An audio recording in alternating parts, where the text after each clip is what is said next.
Vasudevaya. Om Namo Bhagavate Vasudevaya. Om Namo Bhagavate Vasudevaya.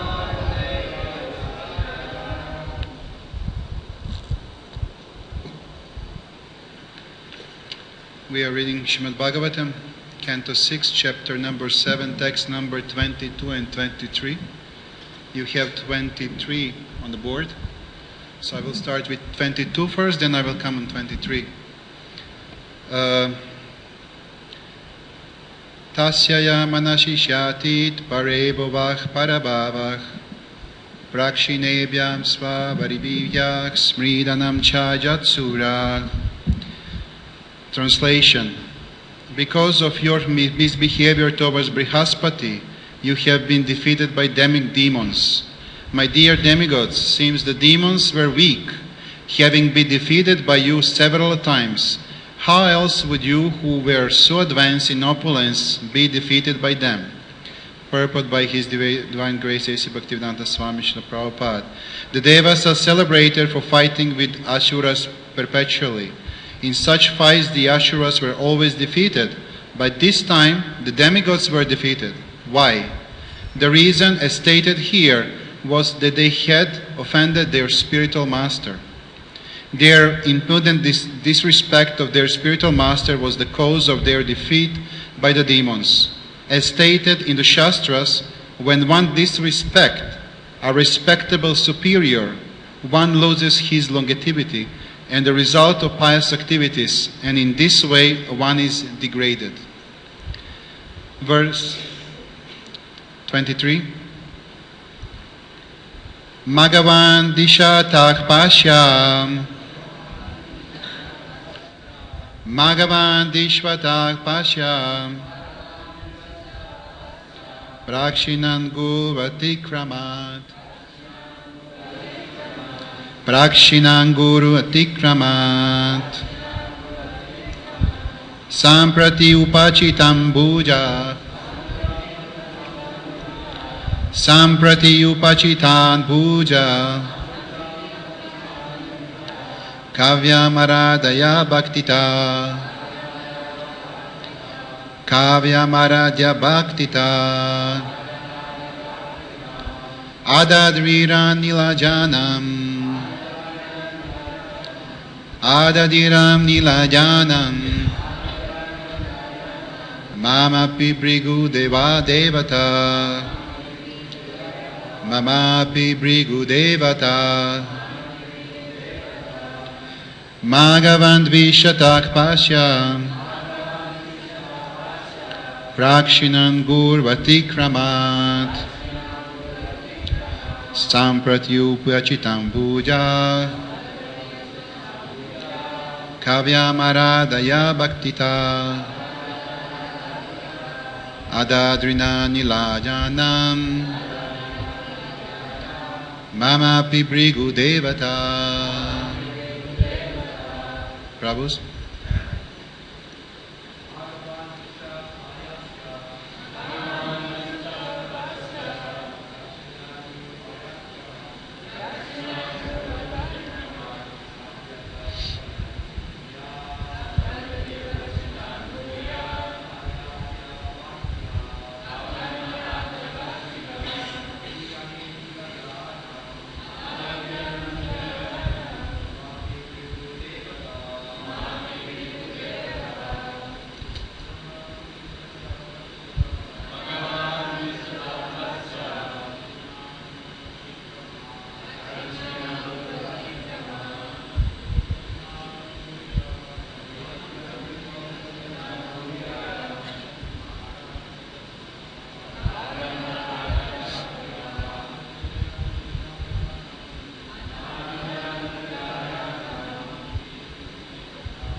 Mataji.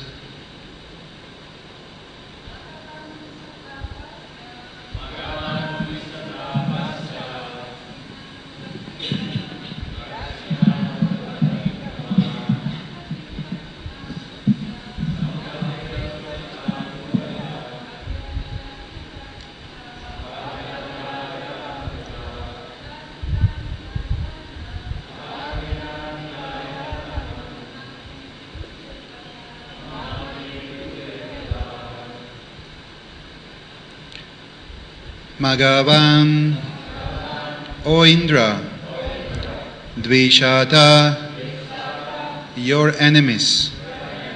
Pasha, just see.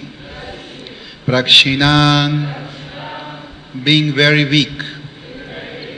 Guru Atikramat, because of disrespecting their Guru. Shukracharya. Samprati, at the present moment. Upachitan, powerful.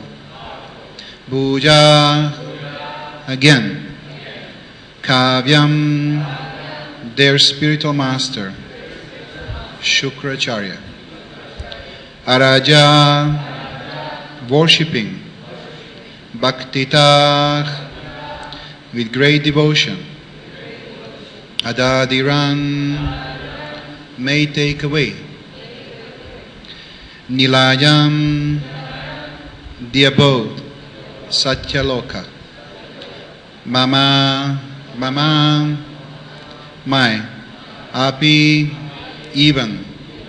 Brigudevata, who are now strong devotees of Shukracharya, the disciple of Brigu.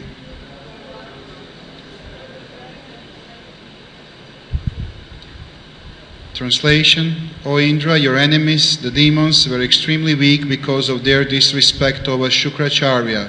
But since they have now worshipped Shukracharya with great devotion, they have again become powerful. By their devotion of Shukracharya, they have increased their strength so much that now they are even able to easily seize my abode from me.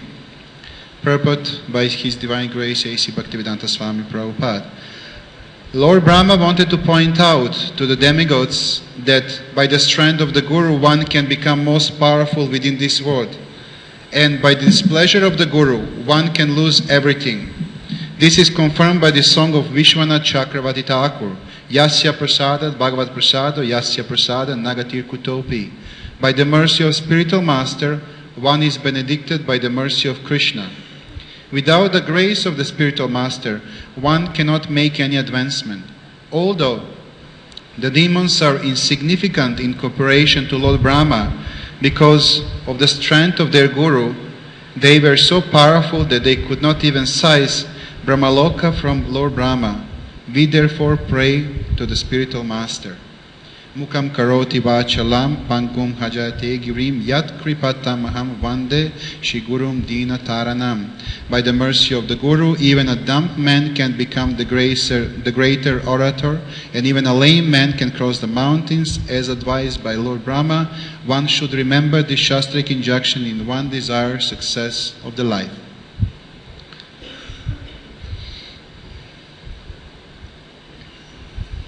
Namo Vishnu Padaya Krishna Prishta Bhutale Shrimate Bhaktivedanta Swami Srila Prabhupada.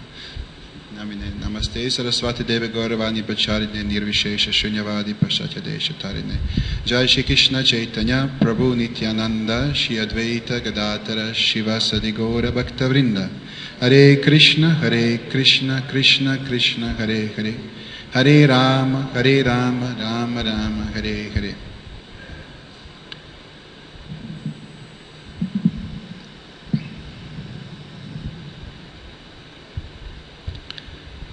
So, we all know that we are right now, at the moment, on the beginning of Kali Yuga. And the Kali Yuga is the last Yuga in the session, the fourth one. And it's not really the pleasant time to stay on the planet, to stay in material universe. Is not really the best place to be for advanced spiritual souls. But still, the great thing is that even in the Kali Yuga, we still have a bona fide spiritual masters, we still have a chance to advance, and we still have the door open to go back to Godhead, at least on the beginning of the Kali Yuga. So, the point is that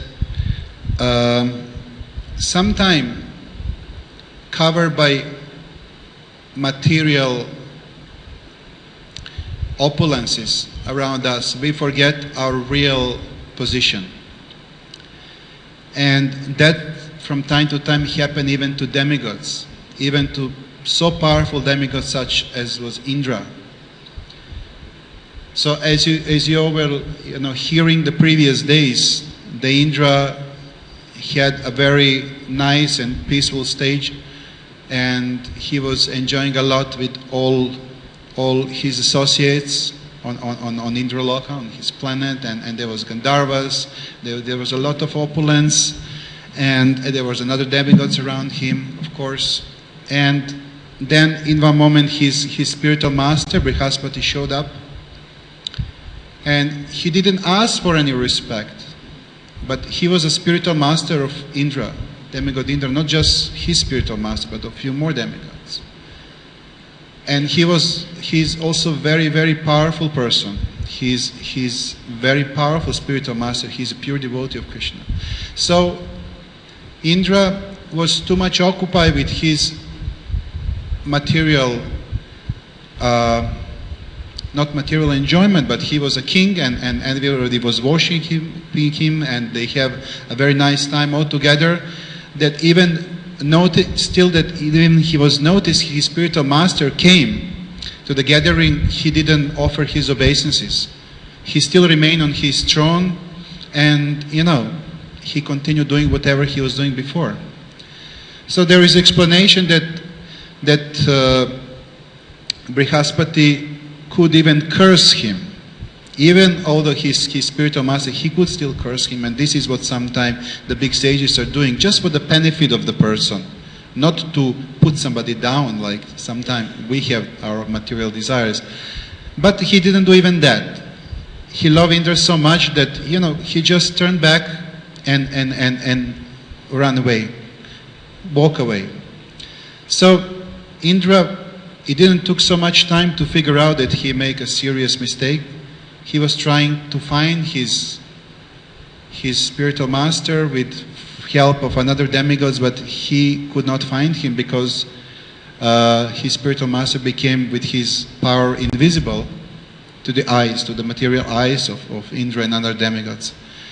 And then there is explanation in the previous verses that when you lose the support of spiritual master and the mercy of spiritual master, then we are becoming very weak. And all our even material opulences starting to disappear from the ground. So demons, they heard about it, and by the advice of their spiritual master, Shukracharya, don't think that demons doesn't have spiritual masters. Oh yes, they have.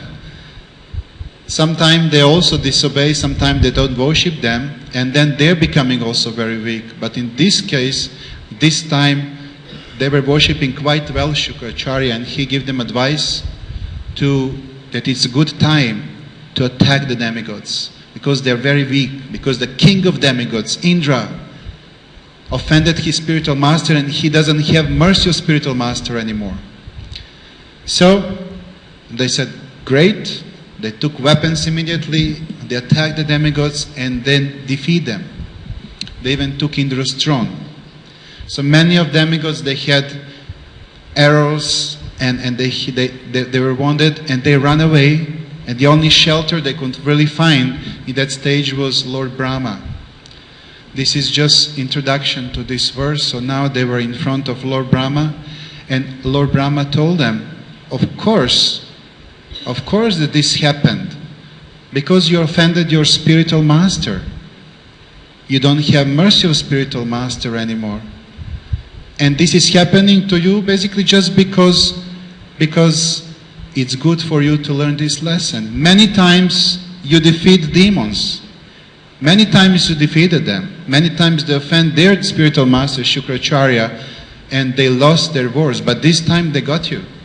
This time you offended your spiritual master, and they have strength and power in their hands, so they occupy your divine kingdom. So it's not true that demons cannot come to the heavenly planets. Oh yes, they can come.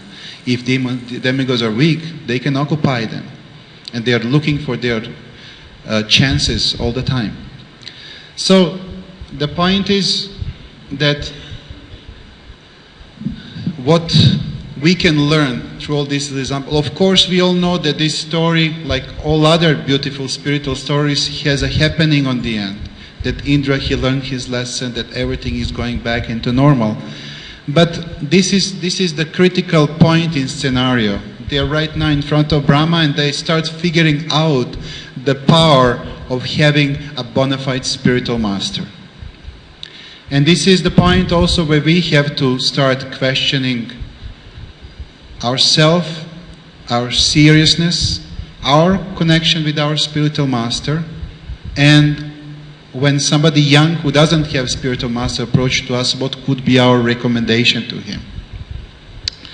Now, we are staying in India, and India has a very great tradition and very great history in spiritual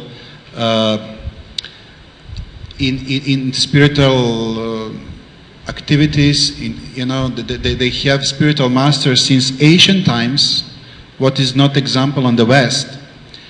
And some of sampradayas, they mention that spiritual masters can be only those who are brahmanas or who are from Brahman families, especially in some places in South India. Even today, when you discuss, they will tell you, no, only Brahmana can be a spiritual master. But Srila Prabhupada was dealing with this question a lot, and he proved that actually spiritual master doesn't necessarily to be a Brahmana. It could be also Kshatriya, it could be a Vaishya, it could be even Shudra.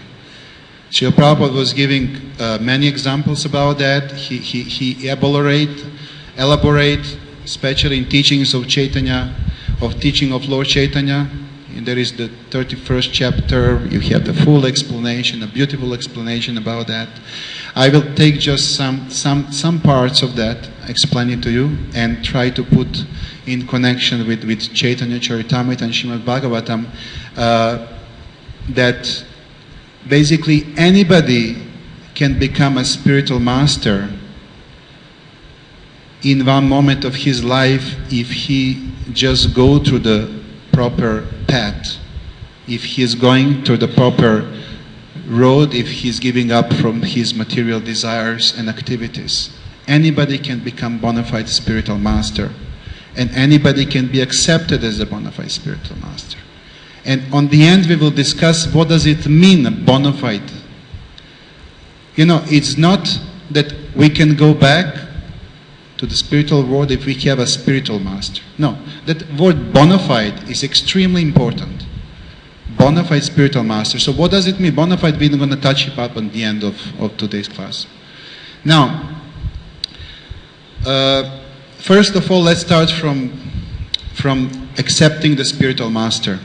It's not that just anybody, can just go, can just read books and become pure devotee, can become Krishna conscious and go back. No, it's very important. In Srimad Bhagavatam first, Krishna asked Arjuna, please surrender to me and ask me. So Krishna became a spiritual master basically of Arjuna. They were also friends and they have many other ways of relationship, but he was also his spiritual master.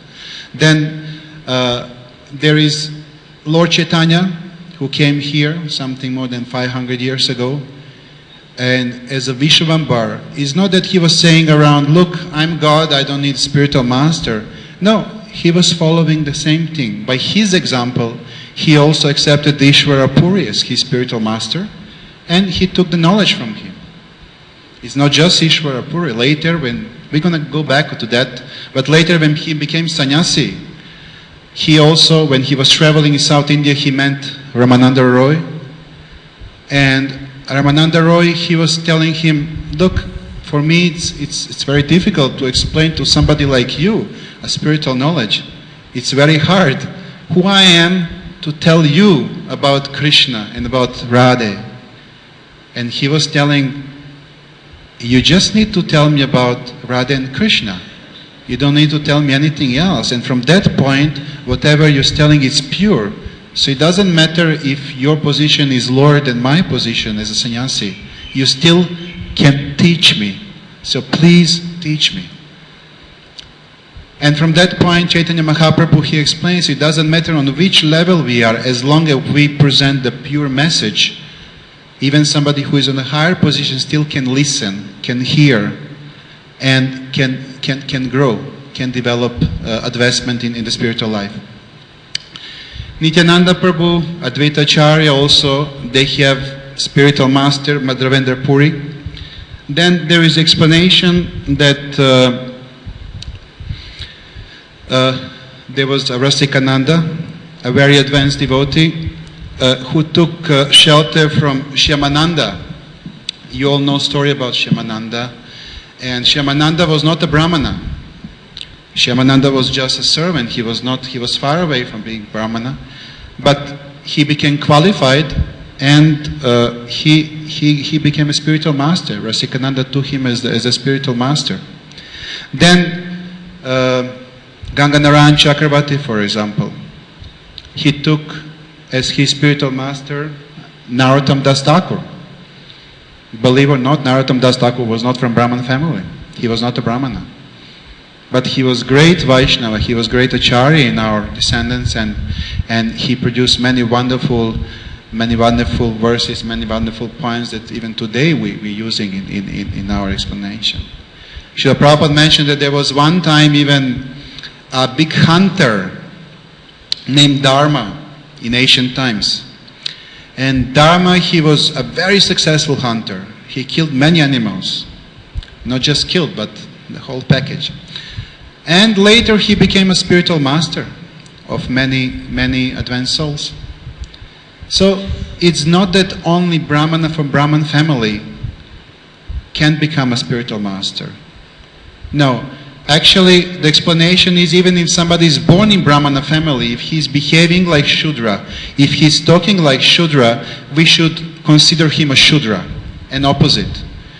If somebody is born in Shudra family, if he's behaving like Brahmana, if he developed characteristics of Brahmana, we should consider him a Brahmana.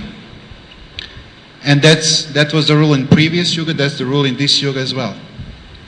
So therefore, the bona fide spiritual master doesn't mean somebody who is born in Brahmana family, but who developed the characteristics which spiritual master should satisfy.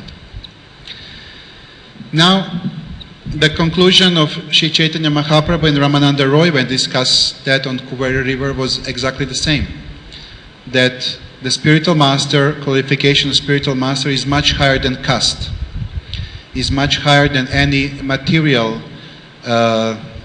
classification, and depends only on certain criteria. Now we will go back. What does it mean being a bona fide spiritual master? What is a bona fide spirit? Many times we said bona fide spiritual master, but we don't have sometimes a clear understanding. What does it mean? What does it mean a bona fide? So there are many explanations in Srimad Bhagavatam. There are many explanations. Also Krishna told few things to Arjuna. But what could be the summary of that? What is the bona fide spiritual master? Srila Prabhupada said that there are two words which explain a bona fide spiritual master. One word is Kshatriyam, and the other one is Brahmanishtam. So the Kshatriyam means that the one who is presenting the message in original form, who is not deviating from the message of Lord Krishna. Srila Prabhupada mentioned that it's very important that spiritual master is descendant of Krishna himself. That means that the line which follows starts with Krishna, not with somebody else, with Krishna personal. And if the descendants of spiritual masters is coming in that line, that's one qualification for a bona fide spiritual master. Then message that spiritual master is presenting, it has to be pure. Purity of the message means that message should be in the original form, how in which he received from his spiritual master. Should not be a deviation. That means if his spiritual master was saying that, he should follow the 4 regulations and he should not do this and that, if spiritual master is coming and telling somebody, you can still be flexible. You can go in disco club, you can drink sometimes, it's not a big deal really. That's not a bona fide spiritual master. That's not the pure message. That's maybe because spiritual master wants to keep his disciple, or maybe he wants to help him, but this is not what spiritual master is supposed to do. This is a business. Okay, I will give you what you like, you give me what you like. It's nothing to do with the spiritual knowledge, with the spiritual transcendence. There is no questioning about principles. There is no question about following the regulation. There is no question of deviating the message. Now, those days, we have many spiritual masters, they're writing their own books. They're doing their own explanation of spiritual knowledge. Srila Prabhupada, he wrote many books also. He gave explanations. But all explanations that Srila Prabhupada gave didn't deviate for 1 millimeter from what he got from his spiritual master, Bhaktisiddhanta Saraswati Thakur. Now, I was involved from beginning helping little bit Bhakti Purushottam Maharaj, His Holiness Bhakti Purushottam Maharaj, in making his books. Why I like his books? Because he's actually not writing much. He's not giving so much explanations. He's choosing the topic, and then he's taking from Srila Prabhupada books everything what Srila Prabhupada said about that, or from some other books from qualified, bona fide spiritual masters. He's putting together, and he's bringing in one digested form. I like that style very much. This is the safe path. There is no deviation. There is no need for, okay, now I'm going to explain you further. Sometimes it's necessary. For some disciples, definitely spiritual master can explain further and should explain further.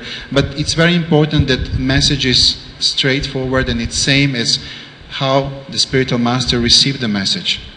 So this is the Kshatriyam. This is the first qualification, and it's extremely important. So the second one, the word Brahmanishna, means that that spiritual master had the full faith in the Supreme, and that he is always absorbed in Krishna consciousness. Means that spiritual master must be free from all material attachments. That, another word, means that we have to absorb, we have to observe actually spiritual master, that we have to be sure that the spiritual master is Krishna conscious, that whatever he is doing is connected with Krishna consciousness, that he doesn't have any personal motivation, that he doesn't absorb any, he is not involved in any material activities which are clashing, which are not going in line with the teachings of Lord Krishna, and that he fully had faith in Krishna. Any even small deviation from that could cause the spiritual master is coming down from the level of bona fide spiritual master, and then the message that he's spreading could be a little bit contaminated. So the second part of being a bona fide spiritual master means having full faith in Krishna and not being involved in any material activities. Sometimes some activities could look like material activities, but if they are done on the right way, they are not material, they are spiritual. Some devotees, sometimes they are discussing, look, some sannyasis, they have opulence, they're receiving so many donations, they're traveling and all these things. I mean, Srila Prabhupada was traveling also. He was also receiving many donations. Bhaktisiddhanta Saraswati Thakur, I was reading some Bengali reports on his visits. He was also receiving extremely many donations, and he was traveling a lot. It's not about that. That's the right thing to do. Sannyasi has to travel, he should receive donations. The thing is that what you're doing with those donations, if sannyasi is transforming those donations into further service of Krishna in different projects, in different activities connected with Krishna consciousness, then he's a bona fide. He's doing the right thing. And that's a fact. So it's not about receiving, it's about channelizing. If channelizing is proper, then spiritual master is the proper. Now we're coming to us. So, in beginning of spiritual life, we come. I remember when I came first time, it was 1990. I entered the temple and there was some pictures on the wall. There was a couple of them. And those people looked so amazing to me. They was quite like, it's like shiny. Even I saw in one moment some light around. You know, when you're 17, 18, you see many things. So I saw some light. And then they explained me, those are our spiritual masters from our zone. There was a Harikesh, there was a Chinandan Swami, Kshetra Prabhu, there was a couple of them. And then when you be accepted by spiritual master, when you get a spiritual master, wow, you feel a huge respect, you feel a gratitude, we have a very warm feeling of we want to serve a spiritual master, we want to help him in his mission, we want to please our spiritual master. But then the years are passing, the time is passing, and we are not strong enough. What's happening? We start trying to find mistakes in our spiritual masters. Okay, what he is doing wrong? Let me see. Well, I saw him 100 times doing this, but I never didn't thought about that. Then we start developing how to formulate that. Suspiciousness. Little bit small suspiciousness here and there, if we are not strong enough spiritually. And we are suspecting a spiritual master, then we are losing a taste. We are losing taste for his mission, for his service, for everything. Then we start being grihasta, then we have older children or becoming a senior brahmachari. Then we have certain opulences, we have certain powers. Some other younger people depends on us.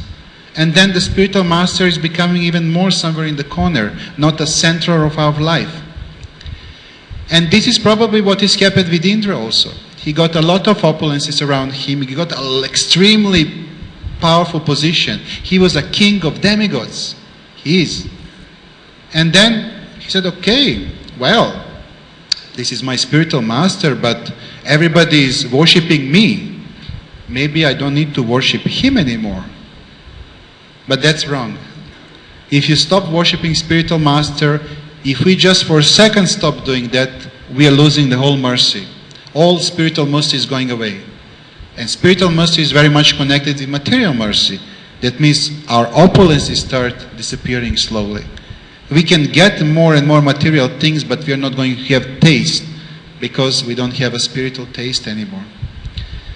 Therefore, connection with spiritual master, how the time is passing, how the years passing should transform from one material connection. I have desire to see my spiritual master, to be close to him, to one deeper connection, that I want to serve my spiritual master. I want to offer obeisances to him. So it doesn't matter even if spiritual master is present on the planet or not. It doesn't matter even if he is next to us or he is on another part of the planet. He should be next to us in our heart. He should be always there and he should be always worshipped. And that position should not be questioned at all. That's one portion of spiritual life that we have to follow very strictly. But spiritual life is same like one recipe for cooking, let's say. If you just miss one small thing, then the whole preparation went wrong. You just forget to put salt, or you forget to put, I don't know, if you put doing sweet rice, you forget to put sugar or milk, you don't get what you're cooking. So it's not a matter of compromising. I remember Srila Prabhupada give a very nice example. He told a story. I will tell you one nice story now. That we really have to follow 100% what we are doing to achieve benefit, to achieve perfection. There was a very rich man. I told this story a few days ago in a Russian class because it's really powerful, it's really amazing. Since I don't see many Russian devotees here, I will repeat one more time. There was a rich man and he had a very nice servant. That servant, he was washing him, he was preparing everything from him, he was traveling with him. He was really dedicated servant. He was servant, by the mean, not just by the word. So they went one time for holiday, and it was something between winter and spring. They went for Himalaya trip, and they stayed in one ashram.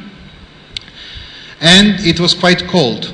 Ganges was extremely cold. There was snow all over on the higher hills around. And one day, until rich man was taking rest, the servant took a walk. And he ended up to the riverside, the bank of Ganges. And then they told him about one very powerful yogi who can perform amazing austerities. They told him, you should go to see him. He's a great sage. So the servant went to see, because he has inclination toward mysterious, toward spirituality, same as his rich boss. He went there and then he met yogi, who claimed that evening time he can go into river, into cold Ganges. I mean, whoever went to Ganges, the earliest I went was April. You know, I went to Rishikesh, and then even I end up in Gangotri, you know, but it's not, you cannot touch it. It's extremely cold. It's extremely cold. That yogi, he could stay in the middle of Ganges the whole night.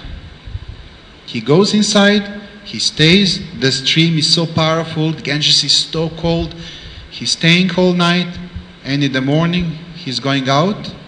And because the yogi has to survive, right, he was always, you know, betting with people. He was giving few rupees, you give few rupees, that he prove you that he can stay whole night. And you know, the servant, he went evening time, he saw yogi coming inside.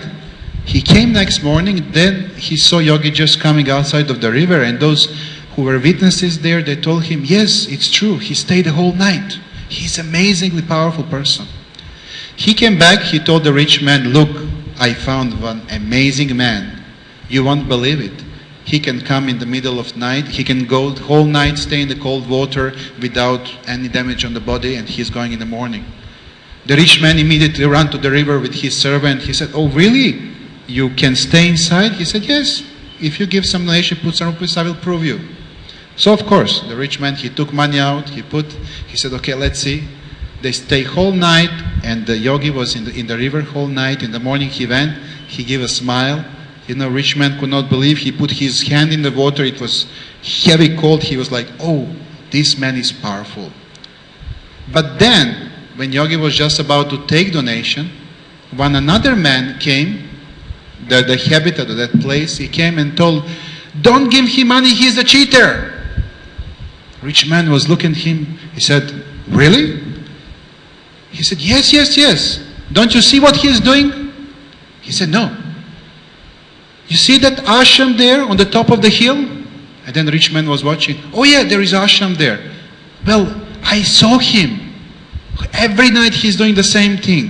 He's standing in the middle of river, and there is one ghee lamp that on the ashram, and he's taking the heat from that lamp, he's making his body hot, and this is how survive. He's a cheater. And the rich man, he was like, oh really? He took the money, he said, you cheater, I'm not giving anything. He went back. You know, rich people sometimes, they're a little bit attached to their money. You know, it's not easy, right? Even if it's few rupees, still it's a money. I'm working very hard for this money. So, what's happened? The servant was not pleased at all, because actually he brought his master. He brought him, he showed him the yogi. Yogi really did what he was asked to do. And on the end, what rich man did, he just took money and went away. But he was silent, you know, he was a very nice servant. He didn't want to disobey to his boss, whatever. So what's happened, the night has come, then the morning, and the rich man asks his servant, gling, gling, gling. Servant was coming, he said, I'm hungry, please make some breakfast for me. Servant said, yes, master. He went to the kitchen, the 15 minutes passed, the 20 minutes passed, he was not coming back. The rich man became anxious, you know, hungry. He went to the kitchen, he said, what's going on? The servant ran out of the kitchen and said, no, just a little bit, be patient, it's not easy, it takes time to cook nice preparation. He said, okay. He went back, the servant continued cooking, another 15 minutes passed, 20 minutes passed. Then the rich man became furious. You know, when you're hungry, there is nothing. He ran to the kitchen, and he entered in the kitchen, and he saw his servant cooking. But how he was cooking? There was one candle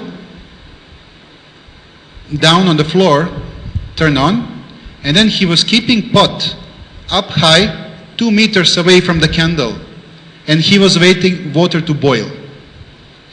And the rich man was, "What you're doing? Are you crazy?" Servant is asking, "Why?" He's saying, "You're never going to cook this water. I mean, look at, this is small flame and this is too far away."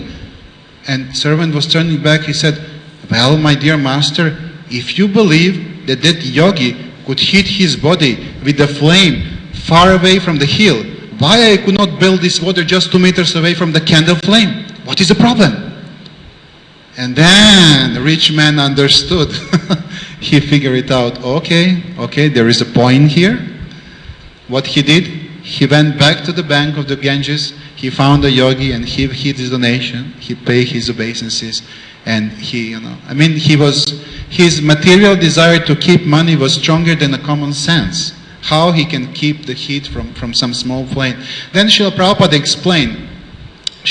explained that actually, if we don't follow just one thing when we perform Krishna consciousness, this is same like cooking, boiling the water 2 meters away from the candle. That means if you just don't do one thing right, if we just don't do one single thing right, everything can fall apart if this is something very important. So worshipping spiritual master is very important. Following regulation is very important. Sadhana is extremely important. Relationships between devotees are extremely important. Avoiding Vaishnava Parad, especially important for Mayapur. Because this is the main thing how you can fall down and run away from here. All these aspects has to be kept like a treasury. And we should every morning remind ourselves when we wake up who we are, what we are trying to achieve. And regarding our spiritual masters, Srila Prabhupada disciples who are still present on this planet, I will tell you one thing. We all know, it's very clear, even to us, even to the Ritviks and whoever, that Srila Prabhupada was a very special soul, that he was a different, that he is a Senapati devotee, that he was the one who came to help all of us. But those kind of devotees, they never come alone. They always bring with them a very close associates. They always bring with them a very close disciples to help them in their mission. They never travel alone. And many of our spiritual masters are very close associates of Srila Prabhupada. And even if we don't understand sometimes something, it doesn't mean that that's not a bona fide. And we should not speculate. We should keep respect. So respect is something that we should maintain if we want our bhakti lata in the heart to grow. And therefore, we should every morning first respect our spiritual masters and be very thankful and grateful for Krishna allowing us to have such a person present in our life. And we should grab every single moment for both aspects, Vapa and Vani, without exception, to gain the benefit and to use this special birth we got to achieve as much as possible, because we don't know when the next chance will come. Thank you very much. Srila Prabhupada ki jai. If you have any questions or any comments, yes please.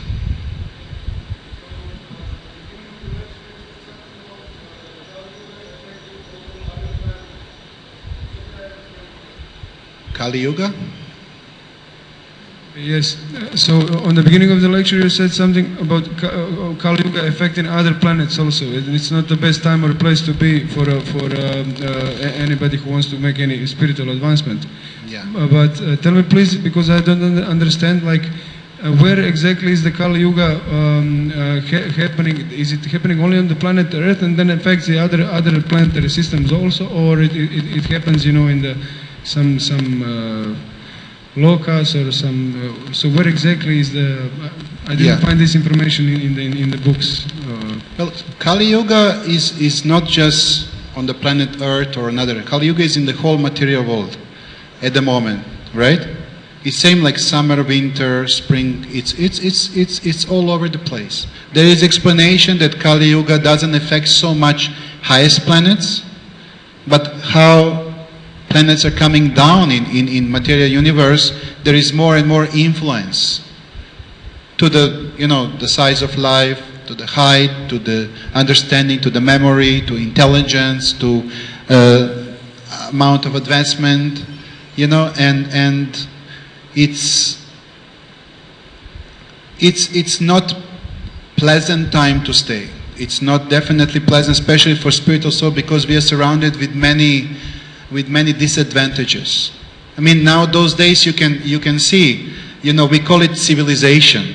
Especially, they have a very powerful, a modern civilization, advancement. It's actually disadvancement. It's opposite direction, It's really opposite direction.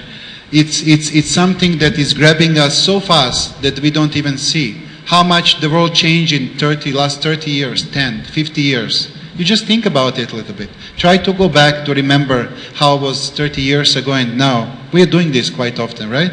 And you will figure out, they call it advancement. All these computers, iPads, internet, chips, all these things. But it's not advancement. It's actually degradation. It's the tool for Maya to enter. The other day I gave class in one school.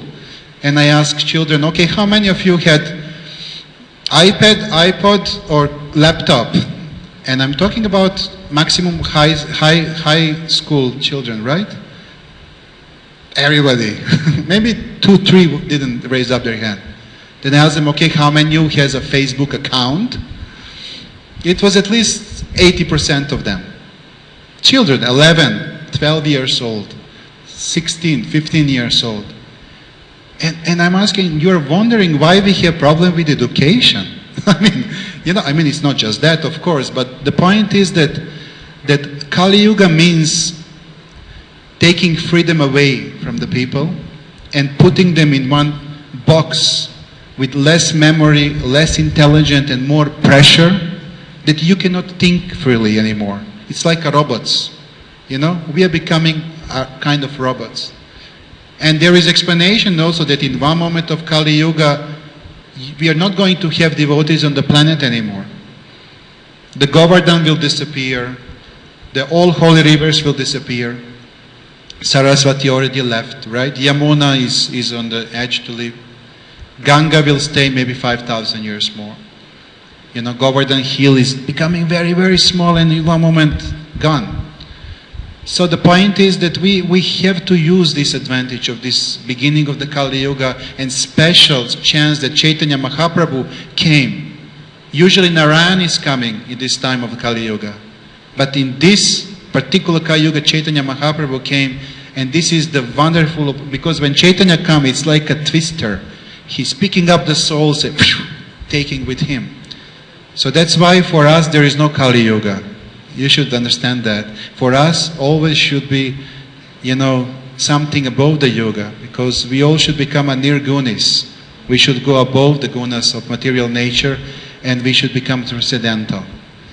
And Srila Prabhupada once said, you should all become spiritual masters. You should all go around accepting disciples, chanting, of course, bona fide spiritual masters, not just by title, right? Mr. Spiritual Master, Vaikuntha Nitai. That's a nonsense.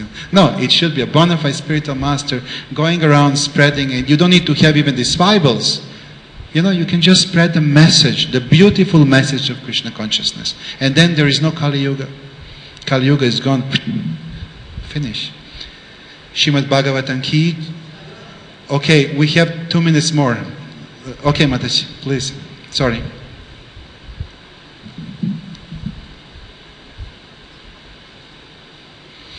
Hare Krishna.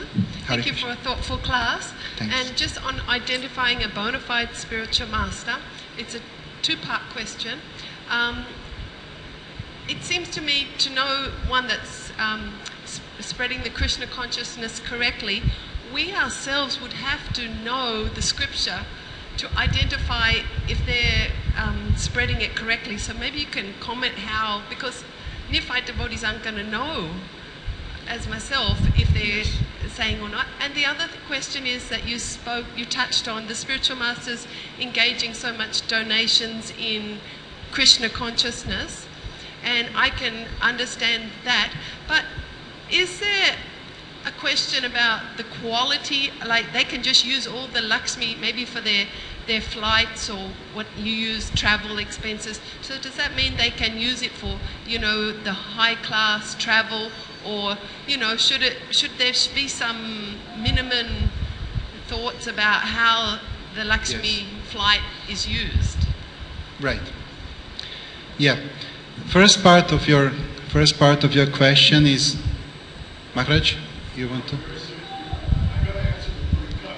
Please. You said Yes. Dr. Krishna Avatar comes down, not alone but with his associates.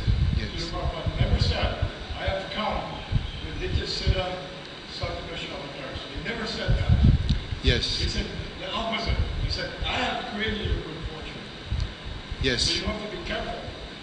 You prove to me that Prabhupada said, I descended along with Nitya Siddha's souls. No, I didn't say that Srila Prabhupada said that. I didn't say. Prabhupada said. That's it. We are Prabhupada with you guys. Yes.